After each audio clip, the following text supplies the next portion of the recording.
Femi Badibo to have the floor. Thank you very much, sir. Hey, thanks, Mr. D.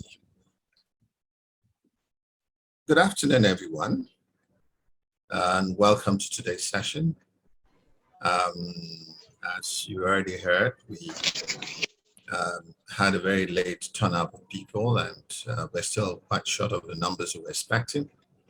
But in the military language, we always try to start on schedule.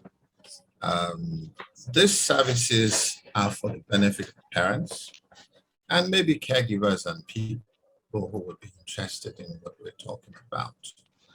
We cannot force you part of this event. We hope that it will be beneficial to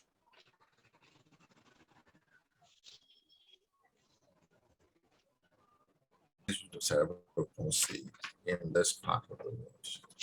And so I will just go ahead and start by first of all sharing my screen and give you an idea of what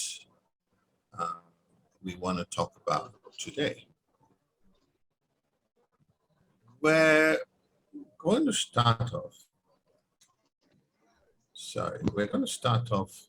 with the scope where I will tell you a little bit about my story, talk about Olaoluwa, talk about Benola, the Cerebral Palsy Initiative. Then we'll look at cerebral palsy, different parts of it. And then we would look at management options for cerebral palsy, especially as we're seeing people do it here. And then we'll conclude. It's not supposed to be an academic exercise, so I'll try and keep it simple. But some of the things I'll tell you are designed for you to understand who I am, where Benola is coming from, and where we are going. Many of you know already that I'm not just a retired military officer, I'm a retired instructor pilot, which means I spent a reasonable part of my time in the system teaching people how to fly airplanes. And then subsequently, I was a staff at a number of defense colleges, from Jaji, where I was for 2 years, to the Defense College, where we trained colonels and above, where I was for 3 years. And then I held various level of commands. What this does to you is to prepare you to a large extent to understand the issues that concern teaching. And for me, I've always seen the idea of teaching as that of breaking things down to the barest possible level, so that it's not about grammar, it's about simplicity, where as many people as possible in the house can understand what you're saying and where you're coming from. And hopefully that way they'll take away from it. There's also the aspect of using your own personal experiences to share some things. So my first thing is here to tell you about my story, which is that on the 4th of July in 1980, I ejected from an aircraft while flying in Kano. It's a fast jet aircraft that had an ejection seat, which means that when things go out of control, you can kind of pull a lever and you are shot out of the aircraft, and one thing leads to another. If you're lucky, you land safely. I landed safely, but I suffered a major dislocation of my left shoulder that kept me on ground for a year. I spent about 3 months with my left arm taped to my body. And when I finally had it taken off, I was in physiotherapy for like another 9 months. It took me that long to be able to get back to using my left hand effectively. I'll say it even took me like 6 months to be able to carry a bottle of Coke with my left hand. Today, I do virtually everything with my left hand, and with no signs of any sign of that accident. On the 8th of May 1995, I was shot by armed robbers on the road from Zaria, Kram to Zaria, on my way back to Jaji early morning. And it was a very bad incident where the bullet went through my thigh, blasted off most of my thigh. I lost a lot of my muscles there, and I I was lucky I didn't bleed to death, but I had a couple of surgeries.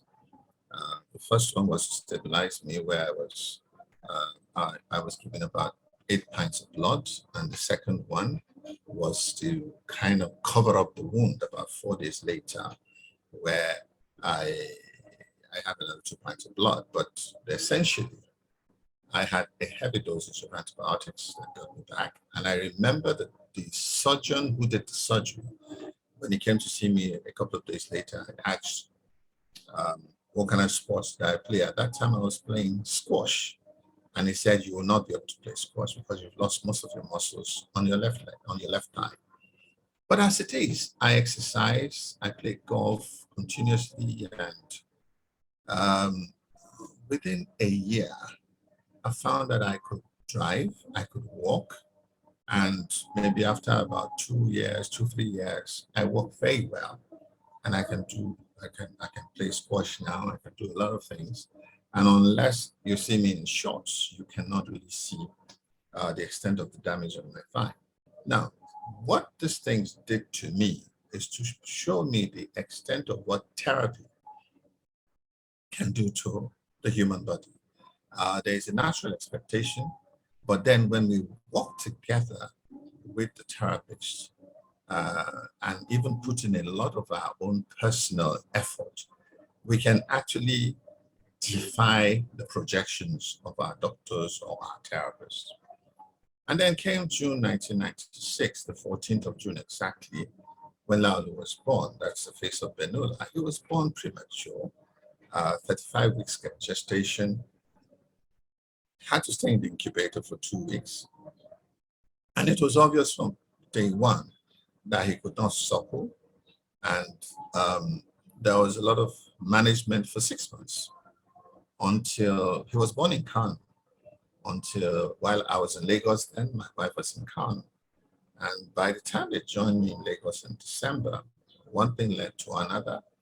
A relation who happens to be a doctor, whose husband is a neurologist, came to visit us. And up till that time, the doctor who delivered him and a few other people that we know kept saying he will pick up. And we were hoping he would pick up. No neck control at 6 months and so on. But this lady came. Incidentally, she had an older child who had Down syndrome. I think that gave her a bit of an edge in looking at the child. And as some of you now must have realized, that you are able to see some children and just say right away that, look, this child has a particular problem because you have been managing CP for X number of years. And so she said, no, there's a problem. And she advised that we go and see the husband, who's a neurologist, fixed an appointment. My wife went there the next day with Laudu and came back with the shocking diagnosis of him having cerebral palsy. We'd never heard the word. The journey started. And he said one thing. He said, don't go running from pillar to post because there's no cure. I mean, that's not what a young parent want to hear at that time. And we did everything. We were lucky. The Air Force came to our assistance, and my wife was able to go to Germany in May 1997, where she stayed for over 3 months. She came back with the diagnosis that, yes, it's going to take a while to know how badly affected he is, and so on and so forth. So we continued the journey, and he started physiotherapy 1997 around November, and he has had physiotherapy virtually 3 times a week since then. Today next month he's going to be 26 years old, so you can see how long we've been on the journey. In 1999, I was lucky again to go for a 1-year course in Germany. in India. And so they followed me to India, and that's where my wife was taking him to the CP Center in New Delhi, which is one of the things that has been at the back of our minds to set up a similar center here in Nigeria, when the Lord provides the resources and the means. But this center is not a living center. It's a place where you come for a few hours a day, get the therapy, get certain things, and they also make devices like chairs and so on for the child. We came back December that year, and in an attempt to get better management and all for him, we kept probing, and eventually in 2006, she was able to take him to London. Again, they stayed in London for a little bit over 3 years until I retired. And he entered the system. He got devices, wheelchair, bed, hoist, name it. He was getting all his medications free, diapers free.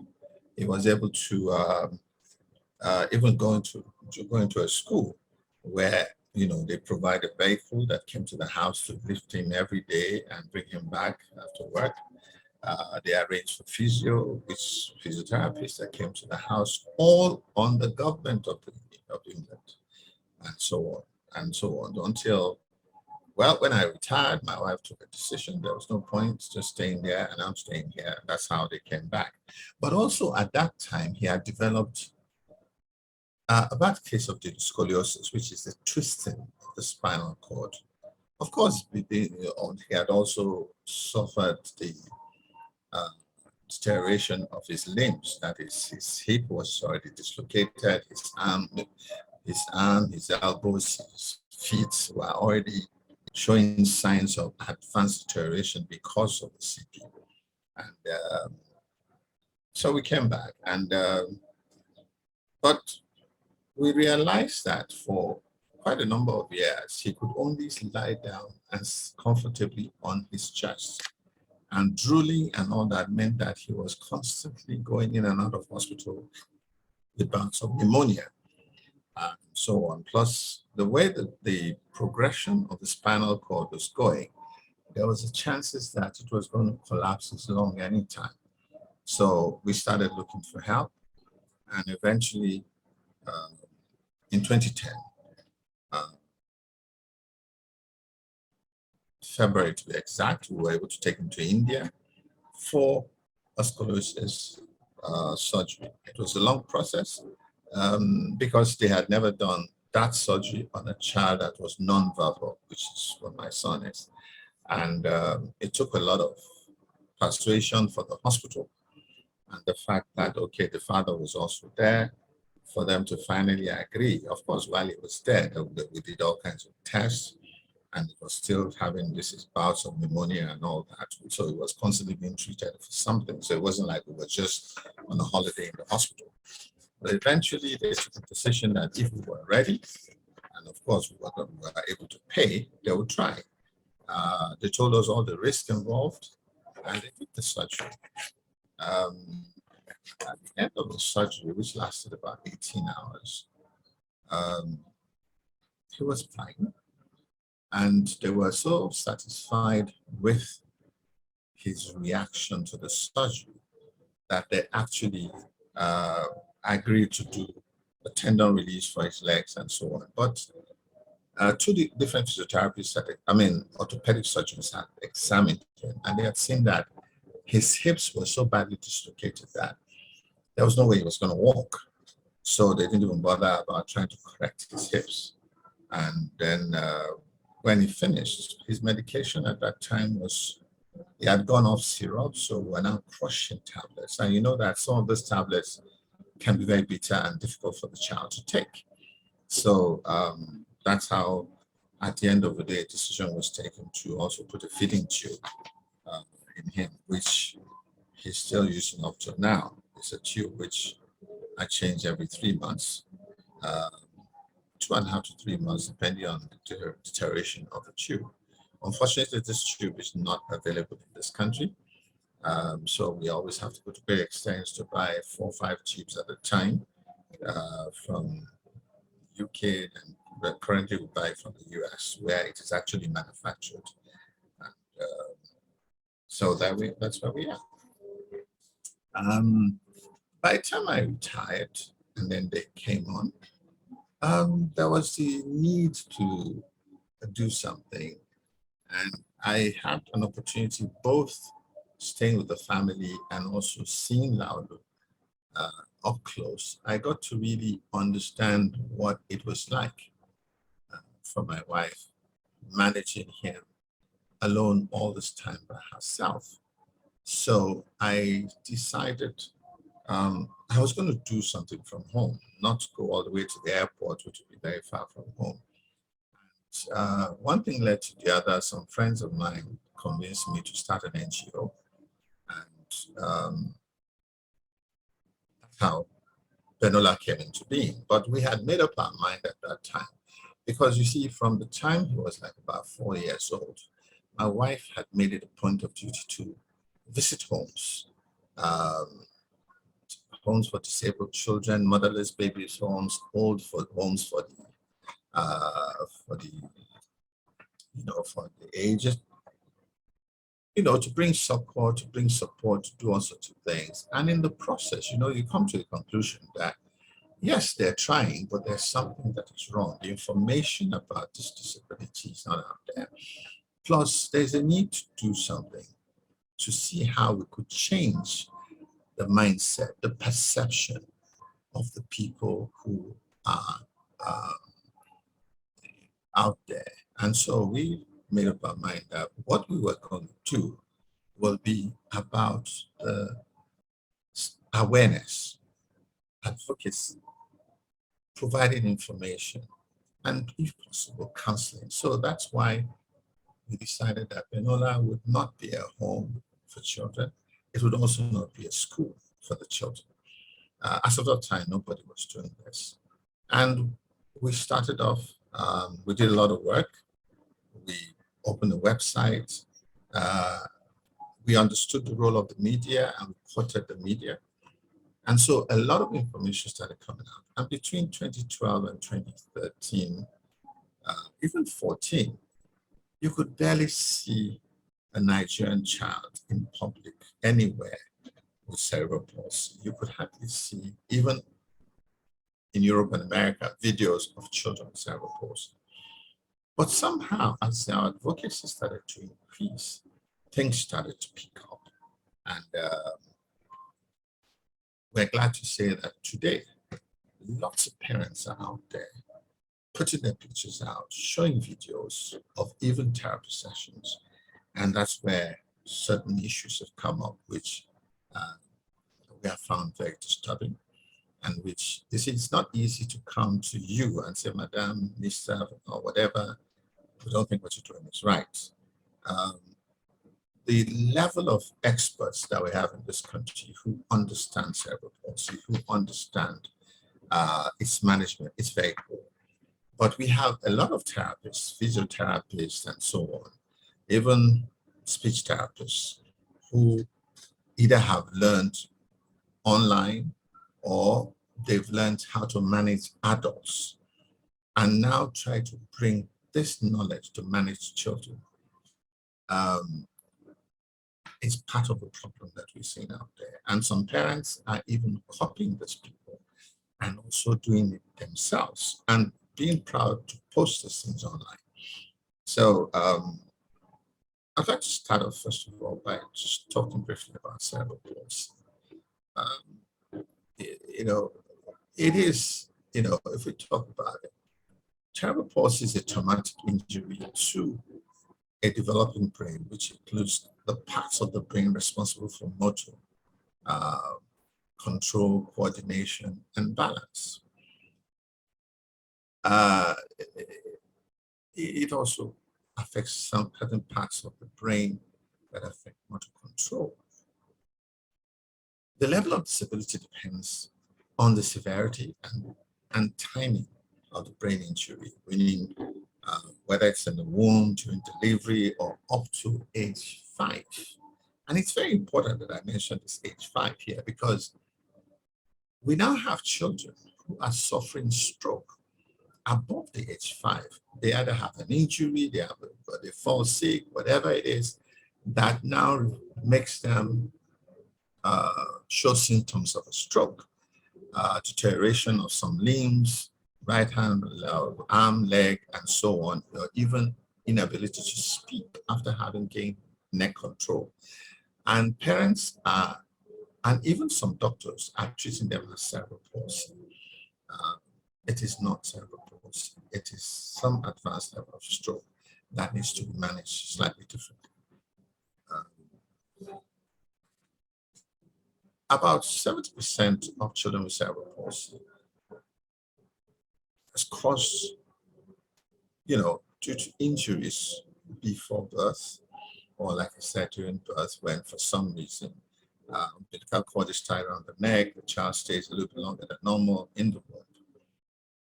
And you have 20% are caused by injuries during birth, 10% are caused by injuries after birth. The types, there are different types of cerebral palsy.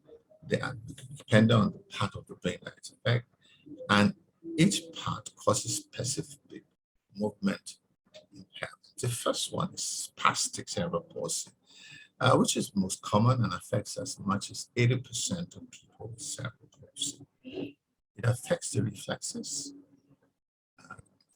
and if you look at the whole thing properly, it affects their ability to walk, to move their limbs, and so on. Then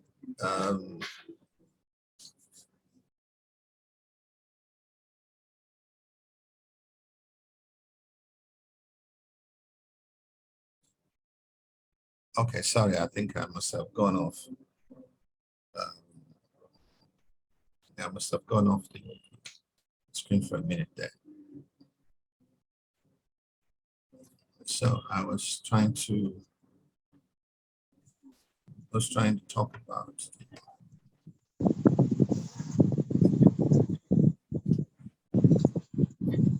I say, okay, so find that many of the people with spastic CP have difficult walking abnormalities, those of them that can walk, such as crisscrossing of the legs or their knees, or scissor-like movements with their legs while they're walking.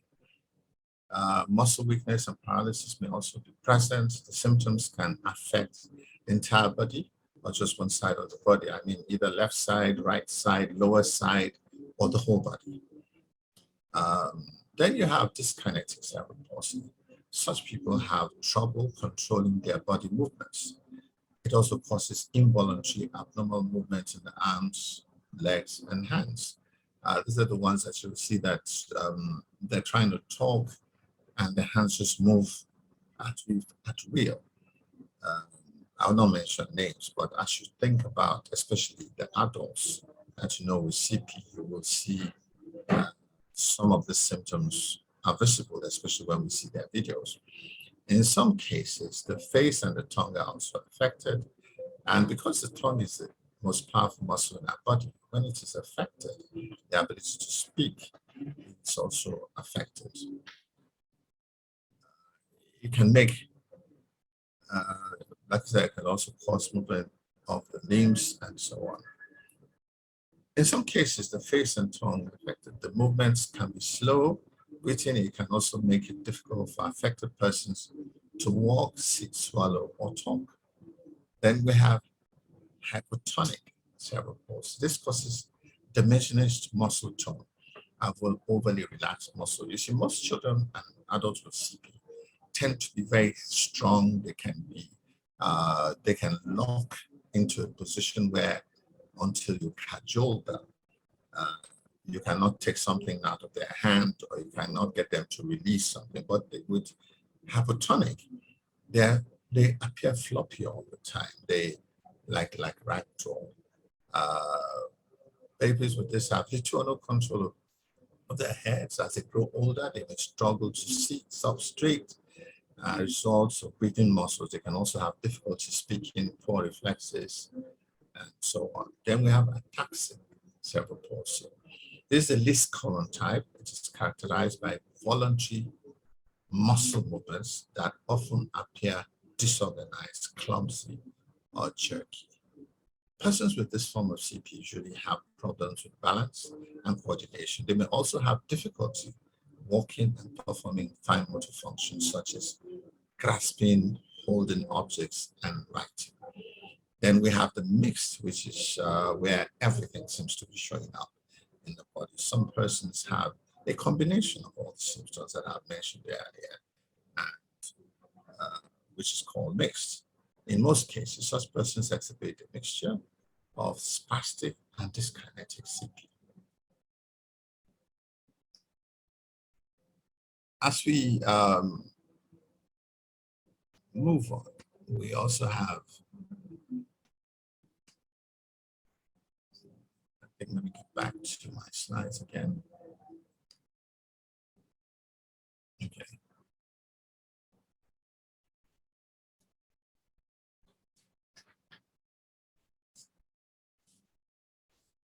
So here I'd like to now move into now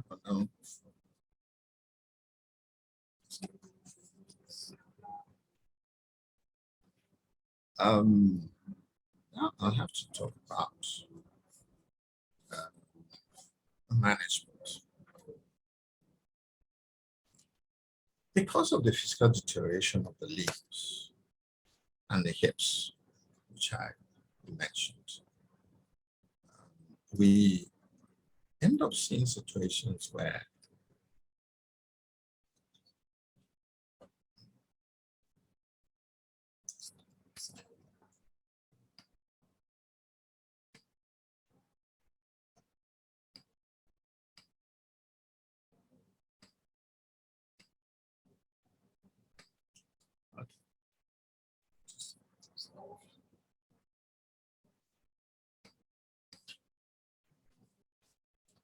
okay, so I'm back. Sorry, I had to do a little technical there.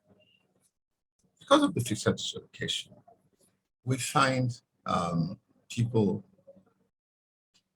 are experts who are trying to either correct dislocations or stop the further deterioration of the dislocation. If you recall, I told you that my son had a bad case of scoliosis. It has been discovered that even with adults, there is a stage when we stop growing. At that stage when we stop growing, or at least the pace of growing reduces, that is when we can now begin to talk about correction. When we try to correct before that stage, what we're actually doing is interfering with the natural, movement of the body.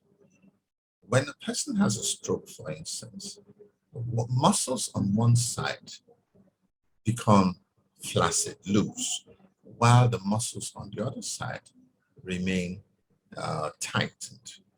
As a result, the area where you have the tightened muscles tend to pull the body parts, the face, the hand. That's why you see those distortions. And you really cannot control it by either using plaster of Paris for the legs or the hands, or forcible trying to strengthen them. Because if in the process, what you will do is actually break a bone or certain things. What is causing the twisting? It's not that the bone wants to twist. It is the muscles that are pulling. And because the child tends to forget the body in a particular state, the muscles actually lock. And that's when you talk about tendons being locked. And so for children like that, by the time they're getting to maybe age 10, you'll see that they can straighten the arm, they can straighten the legs. And the solution is to release the tendon, but it has to be when they reach that age of like 14, 13, 14, maybe 12 for girls, for boys a little bit older to 13, 14. That is when you can release the tendon. And if they do it well, the child may be able to gain ability to walk or move that limb well. If they don't get it right, at least the leg will not be locked in a funny shape, or the arm locked in a funny shape. So what one sees from a lot of videos is where the child is put in plaster of Paris, especially for the legs. And you'll find that that child is crying because the child is in pain. You also see physiotherapists that are forcibly trying to manipulate the arm, the legs, the limbs, whatever it is, back into a near normal position. And you see, when you're doing physio, the child should not be crying. As an adult, if you have had a situation like myself when I did physio, yes, there'll be pain. And you'll be encouraged to go a little bit further. It's like somebody trying to run marathon and the coach is telling you to just keep going, and so on. But at a stage, the coach or the therapist sees that the pain is getting intolerable and they have to stop. And the next day, you try again. It's about pushing slowly to boundaries, but not a situation where you're forcibly twisting.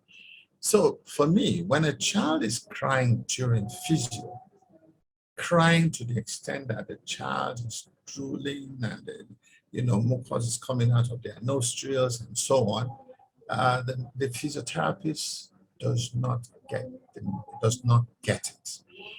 And honestly speaking, damage is likely going to happen at the end of the day. When we're talking about chairs, wheelchairs, and whether they're locally made or locally fabricated or imported, there's a very important thing when the hips are dislodged. If the hips are dislodged, then we must find a sitting position where minimum weight is put on the hips of the child, which means the child must be sitting at a 45-degree or so angle, and if possible, lying down as much as possible. Now, if they lie down all day, we know that we're going to end up with bed sores, which also we don't want. So we must divide a system where the child is constantly changing position, maybe every 2 hours, from lying down to sitting down and so on and so forth. And of course, if the child is going to eat, the child should be sitting down to eat. If the child is going to take medication, they should be sitting down to take their medication. So if we can work out this, we'll end up with a situation where virtually every 2 hours or so, the child's position is being changed. That helps prevent bed sores. Even when they're lying on the bed for more than a few hours, then maybe we turn them around to change the position where they're lying down. Use cushions and pillows to make them comfortable in the position in which they're sitting. Then if they are, I'll give you an example here. When we first took Laudo to London in 2006, he had a stroller and we wanted to get something better for him. And we went to a place where they were selling assistive devices for children. And as we took him out of the taxi into the stroller and we pushed him into the place, he was crying. And the lady who was working there just saw him and said, no, this is not the chair for this boy, for this child. And she went and brought another chair and said, let's put him here. And we carried him, me and the lady, we put him on the chair. It had this 45 or so reclining angle that I'm talking about. And honestly, immediately we put him on it, he stopped crying and he started to smile. And that's when she explained to me that the weight behind her, the weight on his, on his hip was too much. And that's why we should stop sitting him on the way. And ever since that time, Lalo has not been sitting at a 90-degree angle. And he's always enjoyed his sitting positions. Then if you're going to use a standing frame, again, it's not every child that can stand or that should stand or that can walk. Once the hips are displaced, and you will see it in the sense that one leg will be developing better than the others. And in that kind of situation, you must have a kind of sit on that standing frame where the child is sitting and the feet are just barely touching the ground. Now, with rollers on that frame, the child can use that leg to move the standing frame or whatever around, but they should not be standing or, like I said, in a situation where they're crying. It's important that we get the measurements right. The measurements for the seats, for the leg, knee to the hip, for the back to the top. If we're going to put head guard and so on, these are things that as parents we must understand. The person who is selling you a chair, the person who is fabricating the chair, is just out to make some money. And after they made it and they're gone, if they don't work well, he's gone. And your money's gone down the drain. So it is important that you understand that, but particularly about the therapy. You know, if you are not comfortable with therapy, then you need to ask for another opinion and you need to figure out what to do.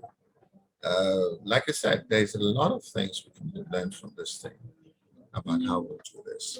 And this is one of the things that started to disturb me when parents started to put their videos online, started to show what they're doing, which I must say we're very grateful. I'm very grateful about it that we're opening up now. But the problem is that we could end up further damaging these children if we don't get this thing right. Remember, all children are different. The fact that Mrs. A's child started walking because of certain therapies does not mean your child will walk or should walk, because one thing happened here and so on. Remember, I told you now about basically 5 different types of cerebral palsy. And, you know, it is important to know which one affects your child and where we go from that. We see a lot of children now with CP who are able to walk, run, do 1 or 2 things. Maybe they just can't speak and all that. And we see some, like my son who's 26 and is fully dependent, nonverbal, still wears diapers. But the important thing is that he's happy and we are happy, we're comfortable. He has seizures, he has all kinds of issues from time to time. But because we have learned how to manage them, we spend money, yes, but we don't panic per se when some of these things happen because we have an idea what's going to do. So that's why it's important that as parents, we get knowledge. And in the process of trying to get knowledge, a few years ago, I ran into a very interesting gentleman. His name is Isa Gabriel, and he has this, what would I call it, this tool that he has developed for managing children with special needs. And he calls it Play Smart. And the essence of Play Smart is that therapy should be carried out as a form of play. You see, when you are playing with your child in form of a therapy, if the child is lying down on, let's say, on a piece of cloth or something, and you are throwing colored balls and the child rolls towards the ball, or you call the child rolls towards you. The child is exercising, that is therapy. But the child is also enjoying it. If it's music the child likes, you play the music and you try to encourage the child to dance. Laudo dances a lot. How? By shaking his head this way.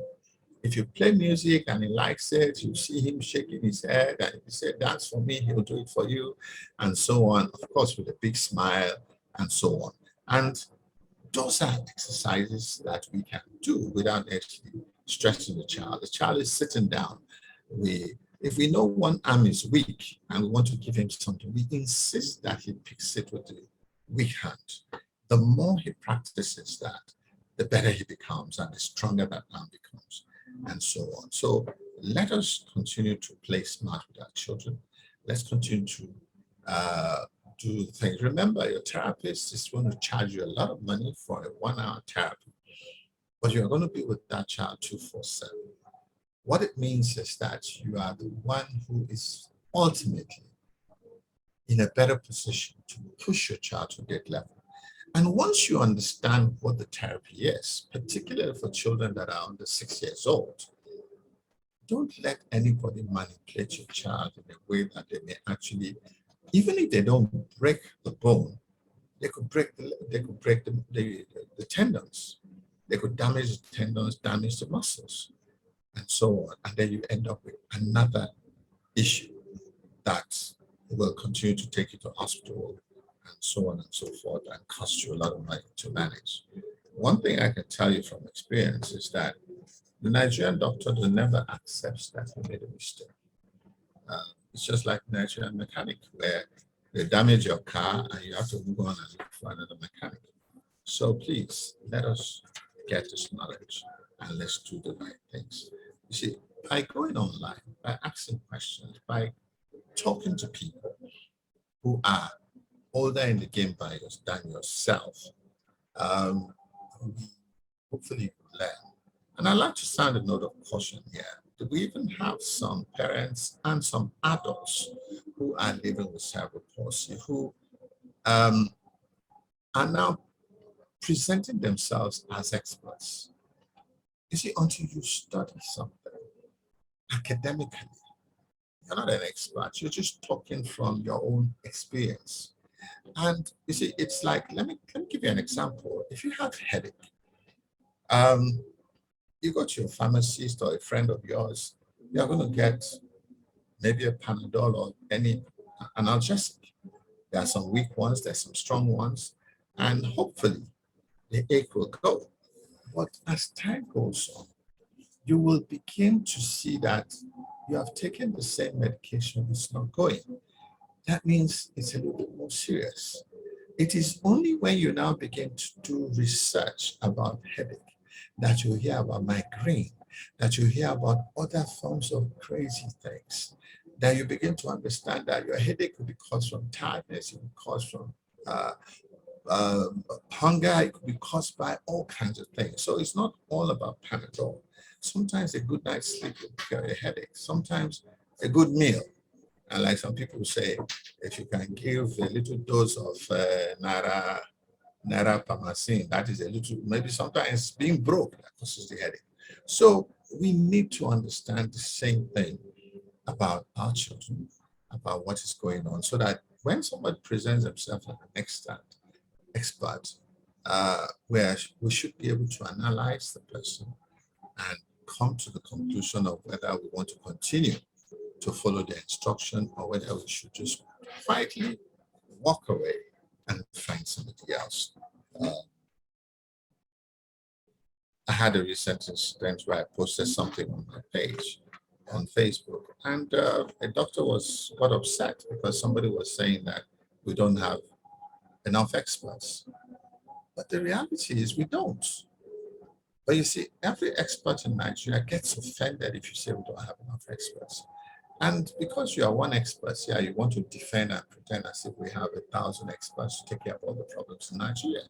Most of our clinics are being manned by what is called general practitioner, somebody who just takes care of your basic medication, but they will manage you and do trial and error with your child until they get to that. So that's the same way a lot of the therapists are doing. I'll tell you, in 2013-14, we could only identify a number of speech therapists in Lagos and Abuja.